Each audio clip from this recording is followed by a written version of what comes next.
पीर साहब मैं क्यों नहीं, वो कमर क्यों? तुम्हारे लहजे से मुझे बगावत की बू आ रही है तैयब। अपने लहजे को दुरुस्त करो। क्यों करूं जब आपने उस कल के बच्चे को मुझ पर फौकियत दी, इतनी बड़ी जिम्मेदारी सौंप दी? अरे वो जानता ही क्या है, उसने किया ही किया है आपके लिए। मैं बरसों का वफादार आपका। मैं जो फैसला भी करता हूं बहुत सोच समझ के करता हूं। पीर साहब, कमर इस इलाके का नहीं है, वो नहीं कर पाएगा ये सब। कल को मुझे और आपको सब कुछ ठीक करना पड़ेगा। तुम्हें इतनी शय किसने दी कि तुम मेरे फैसले को गलत कह रहे? जानते हो ना कि तुम कौन हो और मैं कौन?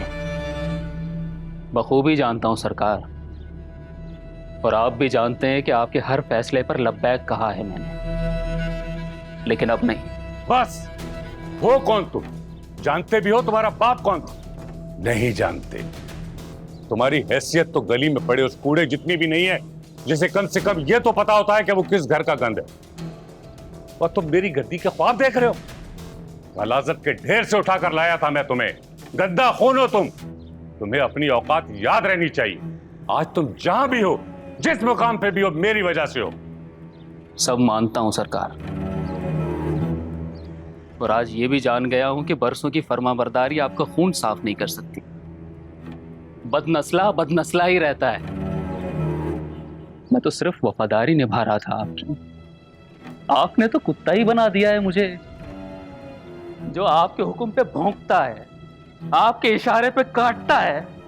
मैं एक शिकारी कुत्ता ही तो हूं, शिकारी कुत्ता। मेरी वफादारी की कोई कीमत नहीं है। वफादारी से औकात नहीं बदलती तैयब।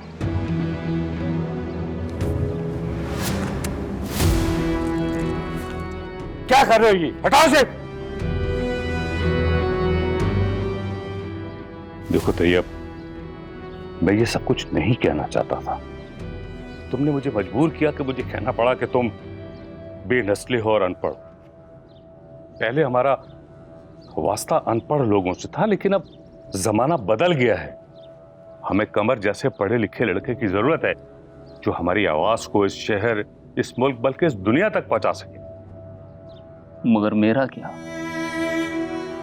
मैं उसके तलवे नहीं चाट सकता पीर साहब। तैयब, तैयब, तुम हमेशा से मेरे वफादार थे। मैं जो फैसला भी करता हूं वो सबके मफाद में करता हूं।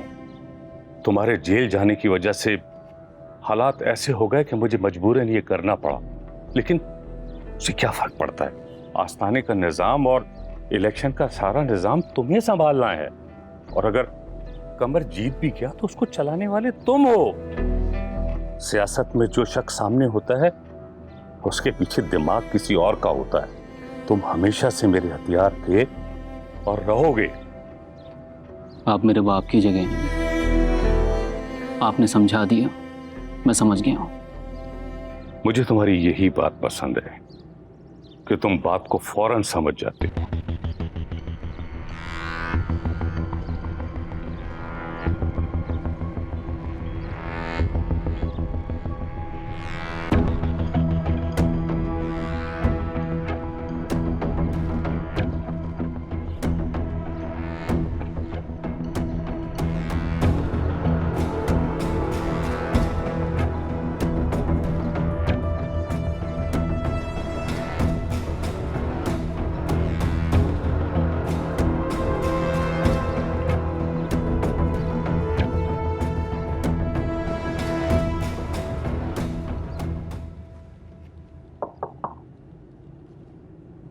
अस्सलामुअलैकुम सर, आपने बुलाया? हाँ हैदर, वालेकुम सलाम। कमन कमन।